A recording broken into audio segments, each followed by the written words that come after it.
It is decision day for America. Just 1 hour left to vote throughout most of our area, but some are pushing for the polls to stay open 2 hours later after a technical glitch. Between a major voter turnout and election software issue this morning, it left some people stuck waiting hours to cast their ballots in Jefferson County. WDRB's Stefan Johnson is live now with county election officials to break down what happened. Stefan? Well, good afternoon, guys. You're right. From computer glitches to long lines, there have been some issues at polling places across Jefferson County. Ashley Tenius is with the county clerk's office and joins us here live. First of all, can you tell us, the Democratic Party filed a lawsuit asking to extend the hours until 8 o'clock as a result of the problems. What is the status of that lawsuit? We are still waiting to hear from Judge Hayner on that.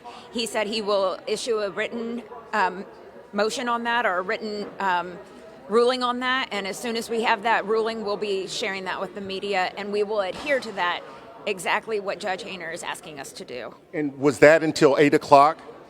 That is what the Democratic Party and the ACLU asked for.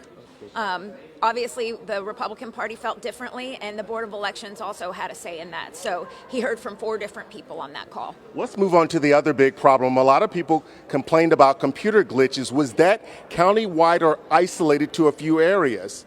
Sure, and it's not a computer glitch. We had 113,000 people vote before today. We opened up those early voting locations, and the reason that we use the e-poll books is to maintain the integrity of the election, so no one can vote more than once. It's to prevent voter fraud. So all of the people who voted early, their names had to be downloaded on those e-poll books this morning, and it did take a little longer than we thought it was going to take, and we are sorry that people had to stand in line, but that issue was resolved around Jefferson County and the places where people experienced that.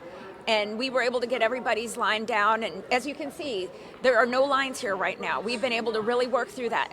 Yeah, but from a voter standpoint, that was a glitch if they had to stand and wait or if the computer wasn't ready for them.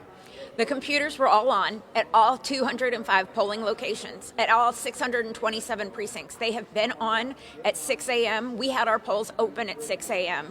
There were people in line, and they did have to wait. But it is a presidential election, and we knew going into this that there would be long lines. Right, and we're at Highland Middle School where there are no lines. We were at Doss High School earlier today. Earlier in the day, the lines were 1 hour, 2 hours, some people even 2.5 to 3 hours, but most of all, 20 to 30 minutes at the most. What have you seen across the area? From what I've been hearing, there have been no issues since around 11 o'clock this morning. We were able to get people in and out in the normal amount of time. And again, it's a presidential election, so there's a lot of interest in this election. We're seeing it around Jefferson County, around the Commonwealth of Kentucky, and around the entire United States. There are people standing in line because they want to make their voice heard. All right, Ashley Tenius, thanks for talking to us. First, again, the polls for now are scheduled to close at 6 o'clock. If you are in line when the polls close, you will be allowed to vote. With photojournalist Jeff Gordon, I'm Stefan Johnson, WDRB News.